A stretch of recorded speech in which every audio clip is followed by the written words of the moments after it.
The arts, in all its forms, is an important way we can help build capacity for managing mental and emotional well-being. This has been even more important as the effects of the pandemic have contributed significantly to the mental health challenges affecting students. Good evening, I'm Mark Fisher, Director of Education for the Thames Valley District School Board. Tonight is a celebration of the imagination and creativity occurring within our schools, while highlighting the ways in which the arts support positive mental health and well-being. In addition, when students participate in the arts, we see measurable gains in math, reading, writing, cognitive ability, and critical thinking. At Thames Valley, we know the arts help us feel more connected to ourselves, our community, and each other. And that's what the heart of mental health is all about.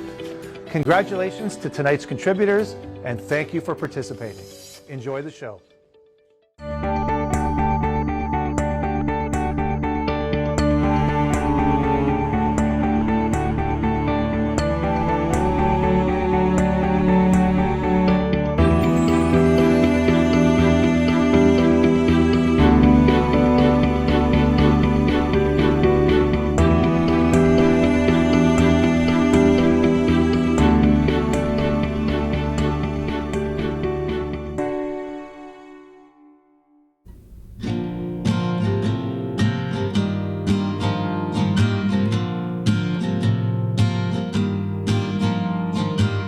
Don't follow the crowd, they're going the wrong way. Just say what you mean and mean what you say. Don't live in a world of duplicity and lies. Just look into your eyes, they wear no disguise. Be genuine, be true, be nothing but you. Be the face that you see in the mirror, 'cause no one sees you any clearer.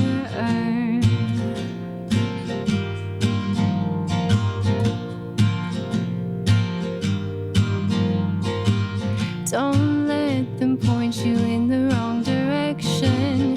Listen to every moral interjection. Don't hide yourself from what you fear.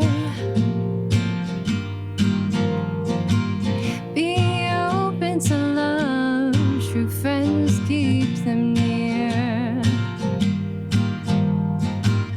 Be genuine, be true, be nothing but you. Be the face that you see in the mirror, 'cause no one sees you any clearer.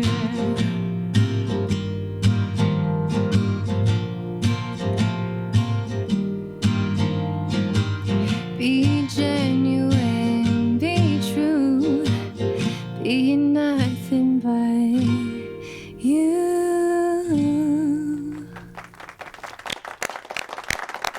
Thank you so much, Sarah Hoy, and this is her original song, Genuine Direction. Thank you for joining us this evening for the TVDSB Heart of Mental Health Gala. I want you to just sit back, relax, go grab some pens, papers, crayons, actually whatever you have in your house, and join along with us and do some of the artwork that we're gonna do. Tonight we have lined up a few special guests, all artists. So we have Sarah, who I just introduced you to. We have Dan Ebbs. We have Sunday Ajak. We have Cynthia and Kevin from La Compagnie de Danse. Impressive, eh? And also we have Connor Morand and friends. So what we're gonna do now is we're going to go to our next segment. But before that, I'll introduce myself. I'm Veronica Antipolo. I am a storyteller, comedian, and I also do some production as well. And we're gonna go straight now to Cynthia and Kevin with La Compagnie de Danse, and let's learn a few dance moves. Here we are with Cynthia Aguiar and Kevin Clements from La Compagnie de Danse. And Kevin is going to take us through a game of follow the leader, right? Right, that's right. Yes, and Cynthia and I are going to follow along. So that means you need to get off your couch and follow along as well. Don't worry about how you look, because once you see me, you're gonna feel just fine. Just so you know where we are at the Digital Creative Arts Center at the Boys and Girls Club. So, are you ready? Get up, come on, I see you, get up. Let's hit it. Take it away, Kevin. All right, let's go. Start off simple. We're gonna do a little bounce to each side. Here we go. And right, and left, and right, and left. Just like that. Nice. Keep it going. Gonna pick up the pace just a little bit. Let's go. 1, 2, 1, 2, 2, 1, 2. Hey, let's go. You got it. Hey, hey. 2-step. Hey, just like that. Nice. A little faster. Let's go to the right. 1, 2, 3, and 4. Ooh, so fancy. 1, 2, 3, and 4. 5, 6, 7, and 8. 2, 3, and 4. 5, 6, 7, 8. Now the next one we're going to do is the prep. Ooh. Little prep, and prep, and prep, and prep, prep, and prep, and prep, and prep, and prep, and prep, and prep, and prep. Nice. Prep, prep. That's all it is, just the arms. Hey, ha, nice. One more time. Boom. Now we're going to the little box square.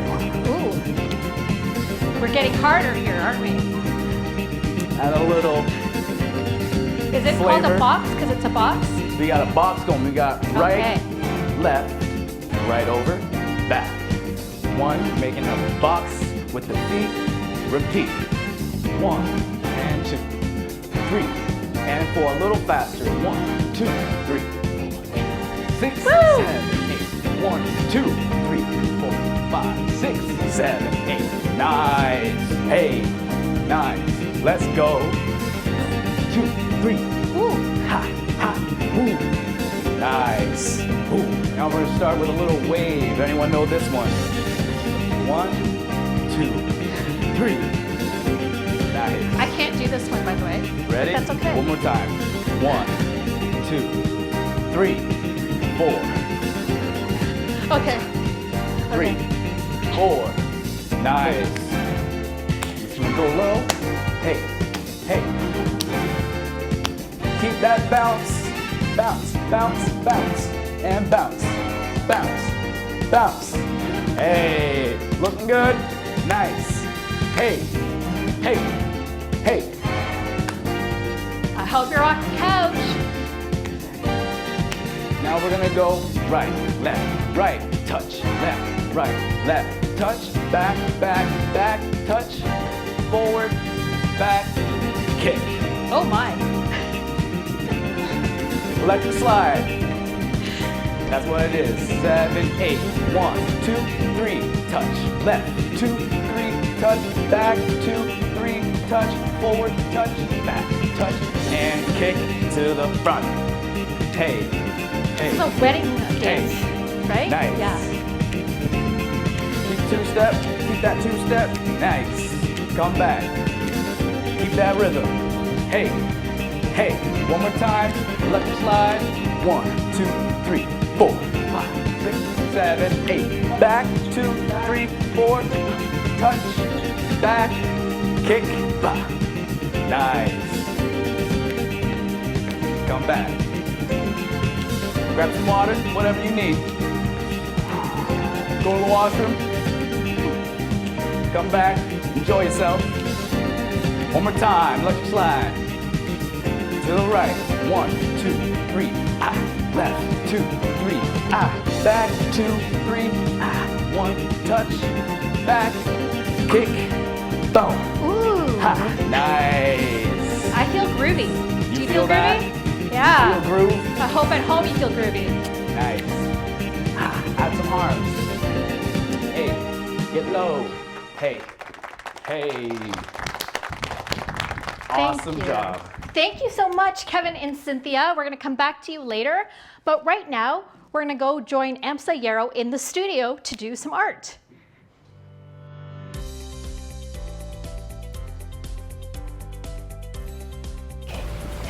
Hello, my name is Amsa Yarrow, an artist here in London, Ontario.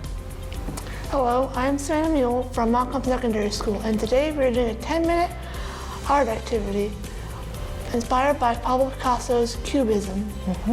Yes, and for today's activity, all we would need would be a pencil, an eraser, and a piece of paper. Yeah. And I think we would also need a partner as well, isn't that right, Savannah? You could use somebody that's with you, so you could use a mirror if you want to use yourself, or find somebody from a book or a magazine. Yeah. You can draw. Yes, because what we're doing, as it's based off of Pablo Picasso's Cubism, we're actually going to look at the basis of drawing, meaning using shapes, basic shapes to be exact, to get someone's form or someone's resemblance.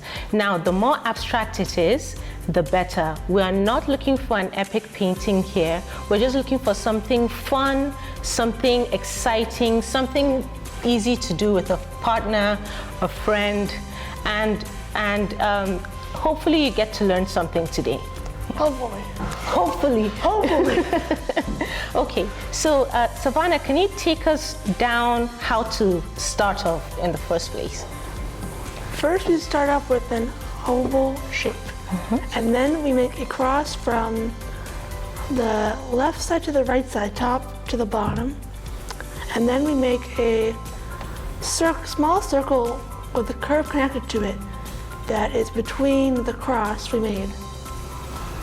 And then we make the nose, which is on a triangle where the two lines intersect. That goes down and closes off. Then we have the next triangle, which is based off the bottom of it, going downwards. Then we have a curve, which is between the bottom of the nose and the bottom of the chin. And it can be, for a smile, it can be a curve upwards. For the eyebrows, draw a curve going from up above the eye down to the triangle you made for the nose, and then erase a little bit off between them, I guess. And next we make the ears, which is between the eyebrows and the bottom of the nose. This could be a curve or a half heart shape. For the hairline, it is between the eyebrows and the top of the head. So draw a line there, and then from that line, draw downwards towards the very edge of the circle, like a tent shape. Okay, so something like this then? Yeah. Yeah, okay, at least, yes, that's good. We're good. Yes, we're good. We're good. Okay. We're good, we're doing good. I'm doing good, yes. We're doing good. That's good. All right, so now that we have the head done, let's move down to the neck and shoulders as well. For the neck and the shoulders, we will start out by having a very small square right at the bottom of the head that we have made. And then using this baseline of our square, we end up just extending it out to make a rectangle.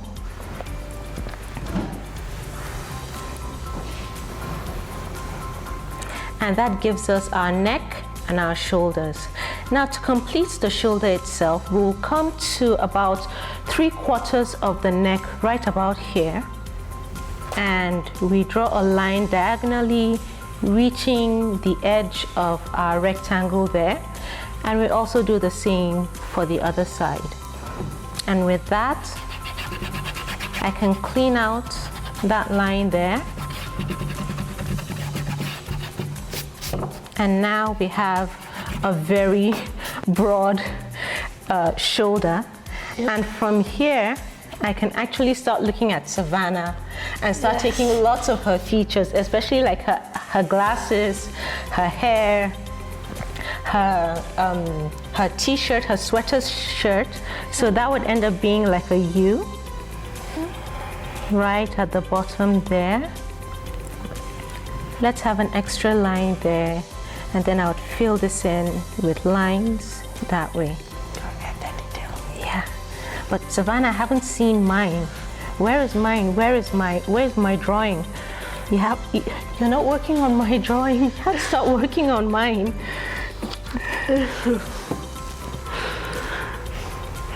I would forget that one. Yeah. And as I've gone really far with Savannah's drawing here, I'm actually going to add some hair as well.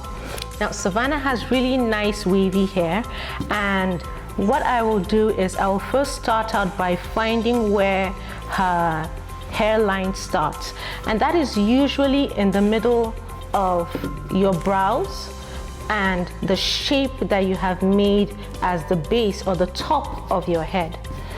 So around here, and it's hardly ever a square, it kind of sits like a tent on the head. So we end up drawing a quick line like that, and that way we have the hairline. And now I will get something a little nice and wavy around, just to try and get something close to Savannah's hair. And she has a ponytail, and so it comes at the back here.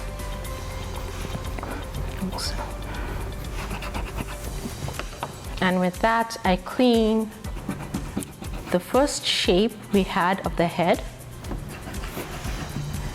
and all the extra lines, like the cross here, for example, the bridge right here of the nose, and we go all the way down just to clean it up a bit.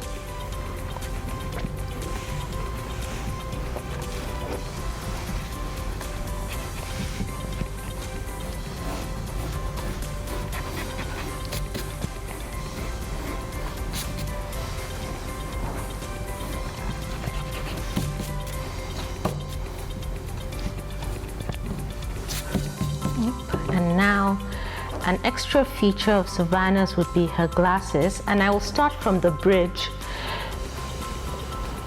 the line there connecting everything, and her frames seem to be rectangular, so that is already a very basic shape.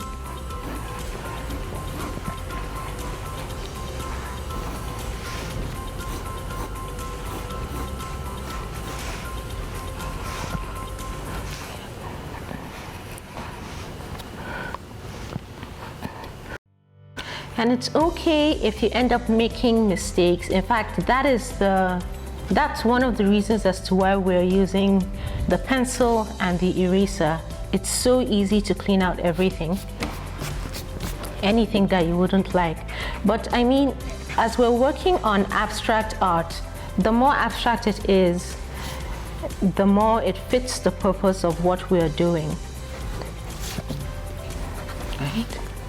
Yeah. Oh, and see, Savannah's drawing of me. Oh, I like it, I like it. I like the hair. I like the earrings. That's so cute. Yours is good too. I'm trying. I know. I used to like not drawing this. I'm like, oh my God, I didn't love.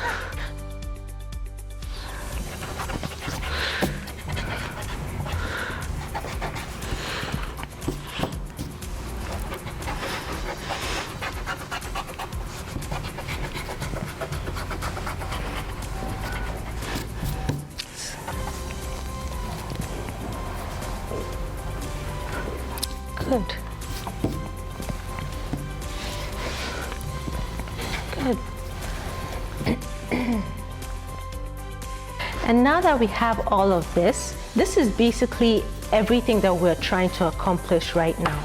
But to give it that extra touch, that extra oomph to it, like anime that is really popular with everyone right now, Cubism as well also has that thing of making sure that some lines pop up.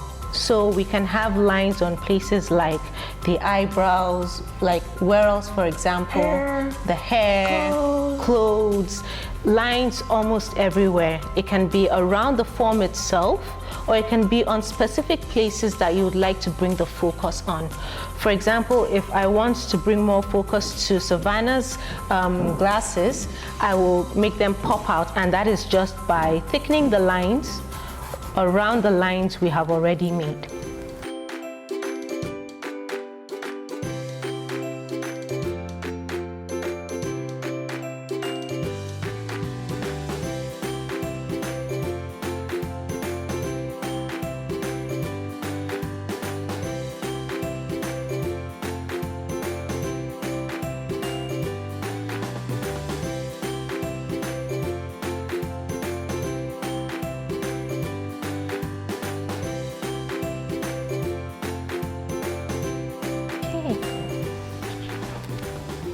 And I think I am done with your cubic drawing. Yes? Oh, I like this. I'm keeping this. This is mine. Yes, this is mine. Oh, so pretty. It's cute. Thank you. No problem. Yeah. And so that it comes to the end of our very simple 10 minutes activity. Something else that you can do is you can go as far as coloring it up with any kind of medium you have available. Coloring pencils, markers. I use the Sharpie and coloring pencils to do this. So whatever you have available at home, you can go ahead and do that. And the best part of this is you can make as many versions, and you in short end up making your very own coloring book and your coloring activity for the whole summer if you would like. Yeah? Yes. Oh yeah. Well, thank you so much for spending this time with us, and have a good evening. Oh, bye-bye. Yeah.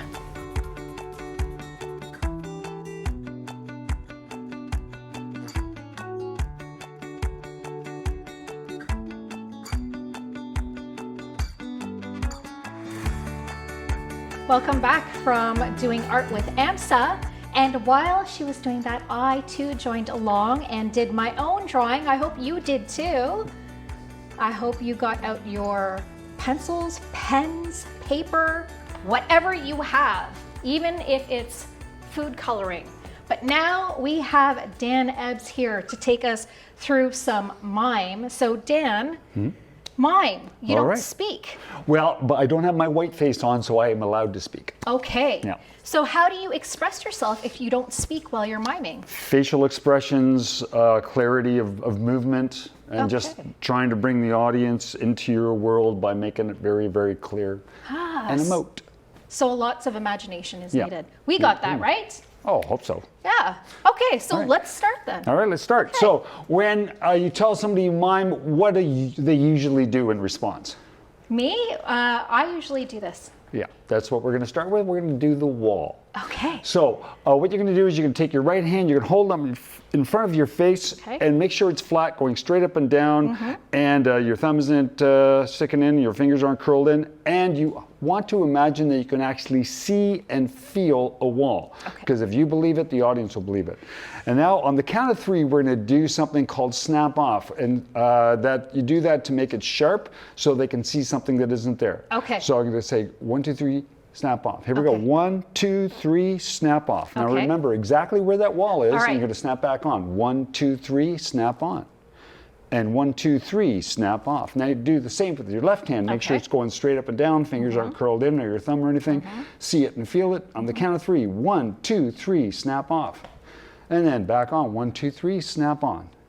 And 1, 2, 3, snap off. Now we're going to turn the wall so it is now across from us about a foot or 30 centimeters, and you're going to snap on with your right hand. 1, 2, 3, snap on, and 1, 2, 3, snap off. Now 1, 2, 3, snap on with your left hand. So now make sure that they're touching the same wall. One's not slightly far in front. Okay. So now what you're going to do, keep your hands on the wall and back away from the wall. And then go towards the wall. Now keep your hands where they are, and you're going to go to the right of your hands. Oh boy. All right? And they'll go back behind your hands, and then you're going to go to the left of your hands. Oh, okay. And then go back behind your hands. And 1, 2, 3, snap off. And 1, 2, 3, snap off. You know why building walls in mime is really good to think about when you're dealing with mental health? Why is that? Because a lot of people build walls around them that actually don't exist. Oh. Right. So now I'm going to ask you to do something that your parents and your teachers tell you not to do. Okay. I'm going to ask you to slump. Okay. Everybody slump. And so you're going to take your right hand and you're going to put, you're going to make a little L like this, upside down L, make sure your thumb is in it. And so put your right hand at your side right now. And you're going to put that right hand on the top ledge of the wall, just above your right eyebrow. 1, 2, 3, snap on. Now with the same kind, and make sure your elbow isn't sticking to the wall. Now with the same L shape, you're going to take your left hand and you're going to come up and you're going to put your left hand on top of the wall. All right? Okay, and on the count of 3, what you're going to do is you're going to straighten up your spine and you're going to look over the wall. Oh. And hold your hand still, but straighten up your spine. Look over the wall. And then slump again. And then 1, 2, 3, snap off your right. 1, 2, 3, snap off your left. So walls have height, they also have length. So we're going to go around the wall. So what I want you to do is you are going to take your right hand and take that L shape and you're going to put it down by your right pants pocket. Okay. And then you're going to take your right foot and put it perpendicular to your left foot. And then you're going to take your left hand and do a arc over the top of your head and put your left hand above your right hand and make sure they're right over one another. Okay. Okay? Oh, I see. Then what you're going to do is you're going to lunge on your right leg.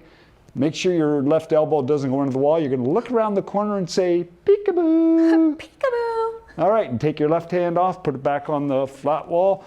Take your right hand off, straighten up, put it back there. And now we're going to do the same on the left side. You're going to take your left hand, put it beside your left pocket. You're going to take your left foot and put it perpendicular to your right. Take off your right hand, go over the top of your head, and make an L above the lower hand. Make sure it's grabbing the same corner. Okay. Lunge on your left leg and look around the corner. Hi there. There you go. And take your right hand off and put it on the wall.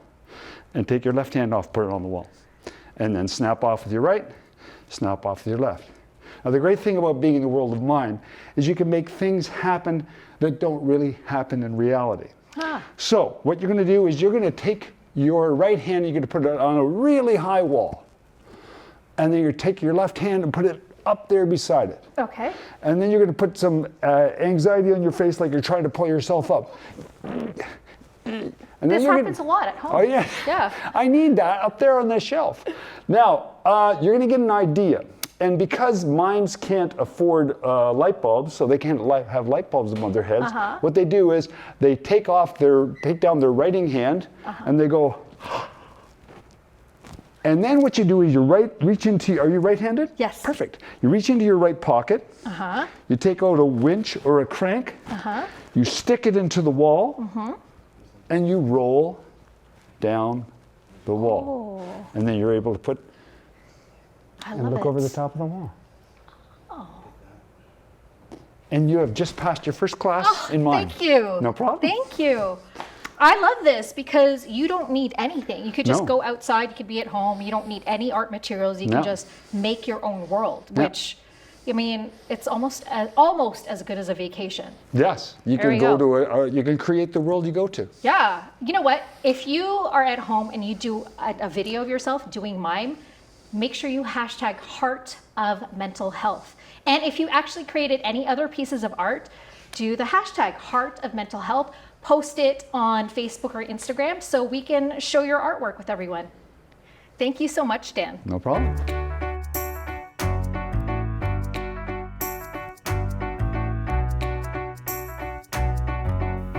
Thanks, Veronica. And mental health is so important. It's such an important issue, and we're happy to be here in the Digital Creative Arts Studio with London musician, performer, songwriter Connor Morand, and two wonderful music students from Clark Road Secondary School, Trinity and Abby. And you folks have been working so hard and under the careful eye and direction of Connor Morand. It must be just an incredible experience for you, Abby. Yeah, it is. It's very nice to work with someone who knows a lot about music. So, yeah. And Trinity, what was your favorite part as you've been rehearsing and working through things with Connor? Probably being able to work with someone who knows what they're doing, I guess, yeah. I think that's perfect because for those of you who don't know, our city is really blessed to have a performer by the caliber of Connor Morand, who's an amazing guitarist, performer, singer, songwriter, FCLMA nominee as well, and winner. That's right, FCLMA winner. Connor, what was it like for you to take these two youngsters under your wing and work on such a really a wonderful tune? It was a fantastic experience, and I've said this multiple times to them as well, but for me, I think the process was so much easier because they were already so talented. There weren't very many gaps that I had to go over with them. There weren't many problem spots. Really, I think the biggest problem that we ran into for this project was that most of our practices were done fully online. So we didn't have sort of that luxury of being able to go over the song in person for the entire time. We had a couple of Zoom practices, and because of the nature of that, you have to do all of your parts individually, and you have to put a lot of trust into yourself and into pretty well everybody who will be doing their own parts. And once you sort of come together, you really have to find a way to make it work. And by having two very talented students, we were able to do exactly that and able to pull off something truly amazing. So I couldn't be happier. And I do promise you that you guys are the true stars of this. And I was just happy to be sort of the glue to tie everything together. Now, the interesting thing is it wasn't so many years ago that you were the young up-and-comer, and now you're the coach, the mentor. How does that make you feel?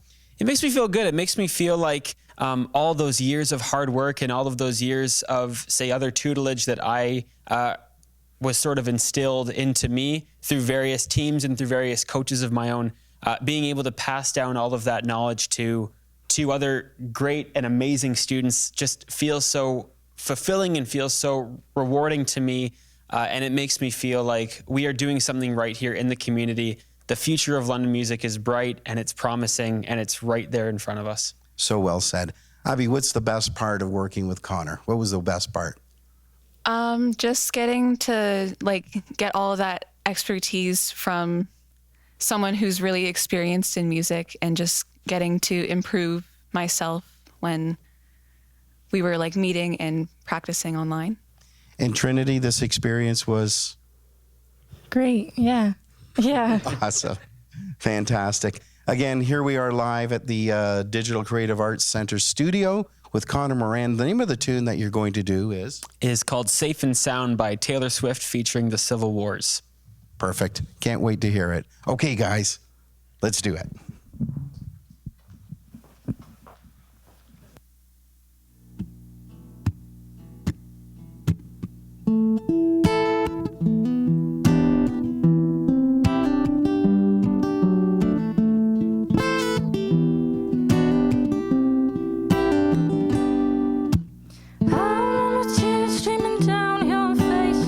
Never let you go when all those shadows almost kill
here with Kevin Clements and Cynthia Aguiar. Did you have fun while we were dancing with them? So I actually want you to find out more about the both of them and La Compagnie de Danse. So, Cynthia, if you could tell us more about La Compagnie de Danse and what you do, what you're all about. Yeah, thank you. La Compagnie de Danse is a professional movement company. So we take dancers from all styles and we love to just create. So we love the creative process and we usually use what's going on in our lives to then create a final product. And then sometimes we have some people that are freestylers, we have some improvers, all styles, and we just are a big family. Nice. Love that. Now, okay, we're talking about mental health and feeling good, using art to feel good and get out some of those feelings. So how do you think movement or dance helps with that, Kevin? I think it would help very much because it's just not a way of how you look, it's a way of how you feel, and just that feeling of feeling empowered and strong through movement, not just because of the way you look. So it's just a really good way to focus on your own mental health and your own physical capabilities as well, and how you feel emotionally and internally, just to kind of block out any other negative effects or anything negative in your life. Just it'll help you keep you nice and grounded.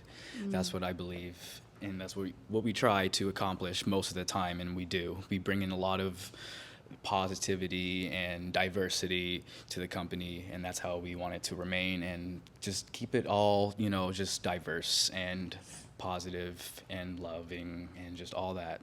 So definitely.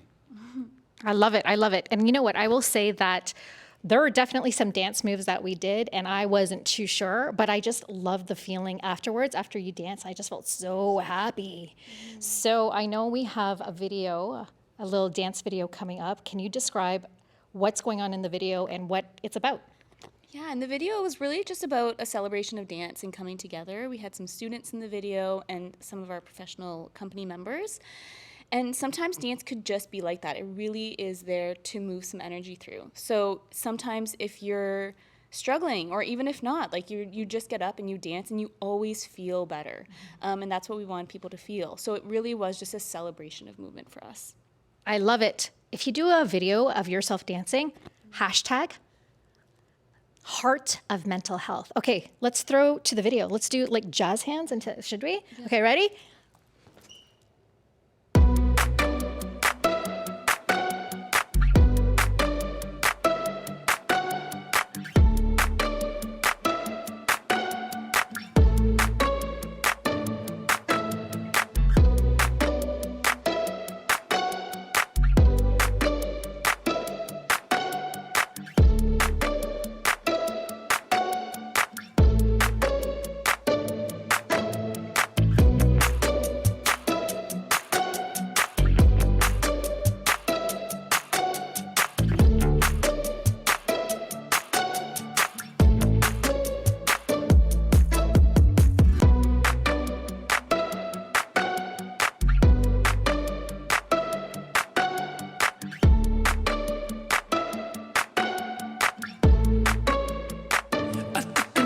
To the heart, I never kissed a mouth that tastes like yours.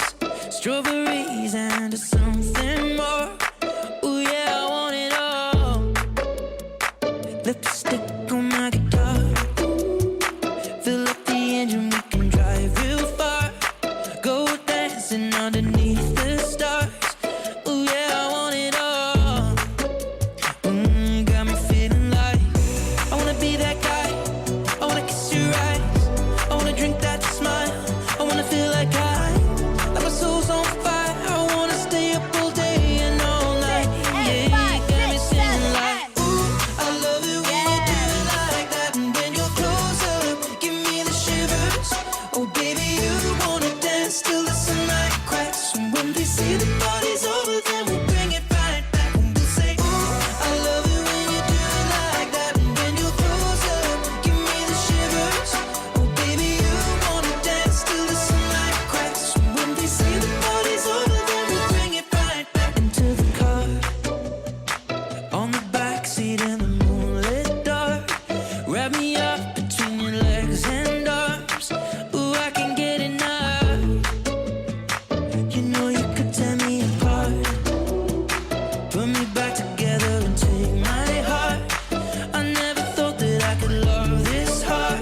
we are with Sunday Ajak. He is a spoken word artist extraordinaire. Oh, that's yes. a great word. I like that word. Thank you. Or thank you. So, Sunday, tell us what spoken word means. What does that mean?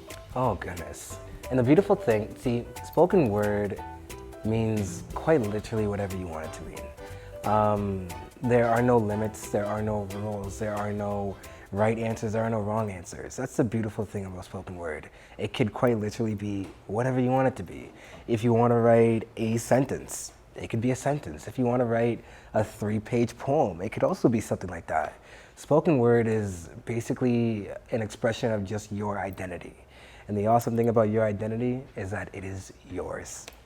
Does it have to rhyme? No. Oh goodness, no. And that's a big misconception that a lot of people have when it comes to any form of poetry. Poetry does not have to rhyme. It doesn't have to be cat, mat, or any sort of rhyming word whatsoever. Shakespeare sometimes doesn't rhyme. Poetry is just a collection of words that express your emotion, that express what you're feeling, that express the deep down things that you go through. And like these things that you go through, they're not always perfect, and the words don't have to match perfectly. It could be a mess of words. It could be a mess of sentences. I'm really trying to let them know that it's just whatever it means to you, that could be spoken word. Interesting. So, let's say you actually perform your spoken word, right? Yes. So let's say someone is interested in writing some poetry. Do they have to share it? And also, when I write sometimes and I don't have the words, I just make up words. What do you think about that? Yeah, I don't think you have to go about speaking your poetry. The way I started, at least, I used poetry as a way to just express my emotions, as with a lot of poets do. And then as the days and weeks and months progressed, I would speak these things to my friends. I'd speak them to family members. And then I would soon realize that they also experience the same things that I'm going through. Like I'd write something about going through a heartbreak. I'd say it to my best friend and he would be like, wow, I can relate to that. I felt that. I know that feeling. And then it was from there that I realized, why don't I speak what I write to a bunch of people? And that's sort of the path that I've taken with spoken word. I've used it not only as a way to navigate my own emotions, but a way to help other people navigate theirs. Because that's a wonderful thing about spoken word. As beautiful as it is unique, someone else can also relate to that. Yes. So you don't feel alone. Never. So if I write about something where I'm feeling sad and say I choose to perform it or share it, then someone out there might feel better because they'll say, hey, I know exactly how you feel. Yes. Feels better. They do, exactly. Yeah. And we always go through this notion that what we experience is just ours, you know. I'm only experiencing this heartbreak. No other person is experiencing this the same way I am. But you quickly realize that some emotions are universal. Love is something that we all experience. Heartbreak is something that we all experience as well. Excitement, disappointment, whatever it may feel like. Your emotions aren't just specific to you. And so if you write your own emotions, you can quickly realize that someone else can also attach onto what you're feeling. Yes, Yeah. I love it. I love it. It's a way of connecting. Exactly. Yes. So, if you want to try doing some poetry, some spoken word, you want to get your pencil, get your paper, get your pen, write something down. No one has to see it. Don't forget, if you do want to share it, hashtag Heart of Mental Health. Do you want to give some ideas of what maybe they could write at home? Just some quick prompts? Oh, of course. The first one that I think is the best thing to write about is people around us. We are quick to find that some of the emotions that we deal with stem from other people. We are quick to notice that sometimes our disappointments, our happiness, our anger are caused by other people. And if that's the case, why not? What better way to do than to write about what you're experiencing from these other people? And it doesn't have to be bad. You don't have to rag on them, but you could just say, I'm feeling this way because of this. I'm feeling this way because of that. This person made me feel this way, and turn it into whatever mess you want to make it. That's the best thing I write about, writing about other experiences that I felt from other people. That's an easy one. Another thing you can write about is your dream, as cliche as that may sound. I feel as if you don't typically speak about what you want to do in life. I know it's kind of just become something that, I think about internally. I want to become a vet. I want to become a firefighter, and I want to do all these different things. I want to change the world. I want to be happy. I want to do all these crazy things, but you don't really speak about them out loud. But I encourage you to write about your dreams. Write about what you want out of life. Write about the bad things you want to experience, the good things, and everything in between. Those are my favorite two things to write about. I like it. So write about what you know. Exactly. What you know. Exactly. That's it. That's very simple. I think you can all do that. I want to thank you, Sunday, for joining us, and get out there and start writing, drawing, painting, whatever. You have so many options now.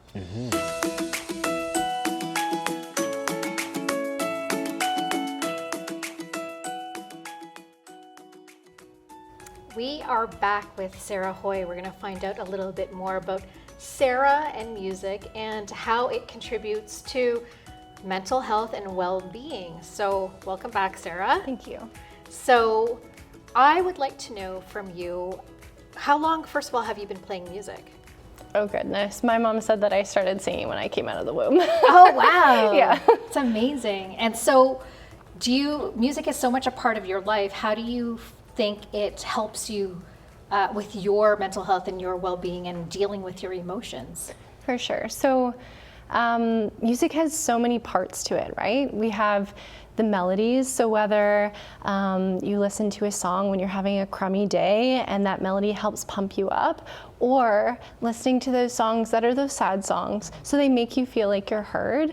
But then we also have that level of the lyrics and diving into the lyrics and really listening to what those songs say, so that you feel heard in that capacity as well. Maybe you hear a song and you're like, oh, well, that person who's singing that song is going through what I'm going through, and that makes me feel like I'm heard as well. The beautiful thing about music too is usually when you start to sing or you pick up an instrument, you find a community of people who are doing the same thing. So then you have that support of all of those other people who are making music too. Oh, yeah, I do love that. And what I love about music as well is that it can match anything that you're feeling. And like you said, it's not necessarily the lyrics, it could also be the melody. I know for me, sometimes I just want to hear just music. I don't need to hear anyone singing over it, because I just want to have my own feelings in there. Yeah. And so when you're feeling sad or happy, do you go to your guitar, for example, and start playing? And does that, when you start playing, is there something there that makes you feel better? It helps you deal with your own emotions? Yeah, so the song that I sang earlier was actually one that I wrote when I was in high school. And if you listen to some of the lyrics in that song, it kind of explores, being yourself and trying to encourage the people, my peers that I had when I was in high school, to be themselves, to be genuine, be true. So yeah, picking up that guitar and, writing a song or singing someone else's song and kind of meditating on those lyrics can be really helpful. Oh, that's great. So if you are interested in picking up an instrument or you're interested in music, what would you say to someone at home who's interested in getting into music, whatever instrument? Maybe they want to do vocals, or maybe they want to try an instrument, but what if they don't have an instrument at home? Or what if they don't even know how to create a song? What would you suggest to them? Well, I feel like we probably all sing in the shower or in the car, and that's a great place to start. So finding your voice, singing those songs that you love, looking up the lyrics and knowing the words that you're actually saying. Or, if there's an instrument laying around, I know that a lot of people have, that guitar in the closet that, someone passed on to you. There's lots of resources online on YouTube, but you also have lots of resources in your community as well. So looking into those, you know, reaching out to places like BGC London at the Digital Creative Arts Centre has lots of clubs available to you, and yeah. Yeah, and do we have to be perfect when we're creating music? Absolutely not. So when I am actually teaching my students, I try and help them reframe the way that they think about mistakes. And so we talk about mistakes being our stepping stones to success, and we actually welcome them. So a wrong note, or we're not playing loud enough or singing loud enough, that's okay. Those are things that we acknowledge, but then we just kind of, you know, play it differently the next time, and that leads us to wherever we want to be. I love that, because when you reframe a mistake or what you think is a failure, it's not a failure, it's a stepping stone. And actually, a lot of mistakes that I've made when I'm writing a story have actually led to something better than what I was planning. Do you find that the same way? Yeah, for sure. Yeah. So if you want to try making music, if you don't have an instrument, you could literally turn a pot upside down and just bang away on it. Or if you want to do a guitar, get some elastic bands, wrap it around, I don't know, a toilet paper roll, make some music. Hashtag Heart of Mental Health, and show us what you're doing so we can share it on social media, either on Instagram or on Facebook. But I want to say thank you to Sarah for coming and sharing your song with us today, and also thank you for sharing how you think art contributes to our well-being and our mental health. Of course, thanks for having me. Thank you.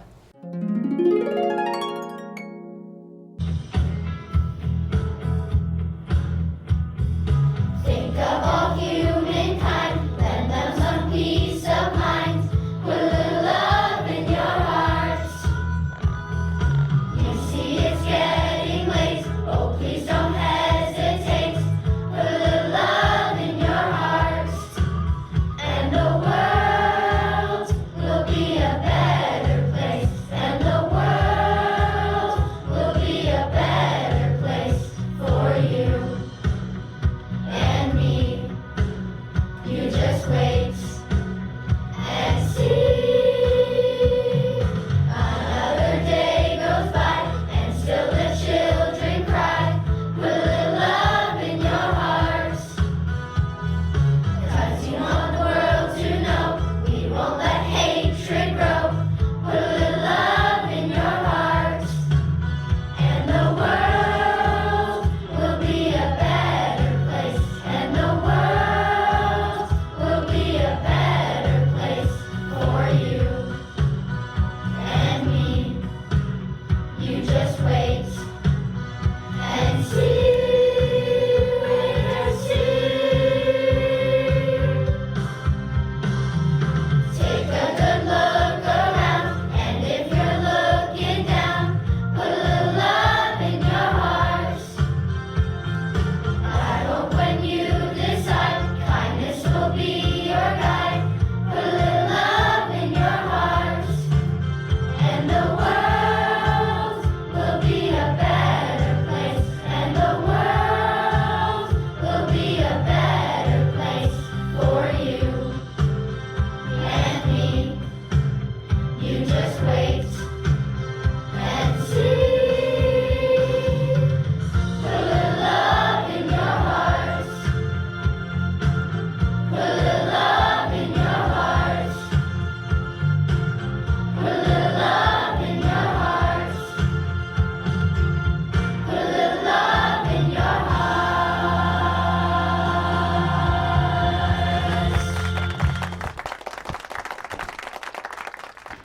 Thank you for joining us this evening for the Heart of Mental Health Gala, hosted by the TVDSB. And I want to thank the Digital Creative Arts Center for hosting this event. Remember, if you've created anything while you're with us tonight, please let's share them on Instagram and Facebook to show what we've created. Remember, hashtag Heart of Mental Health. My name's Veronica Antipolo. Thank you for joining us. Bye.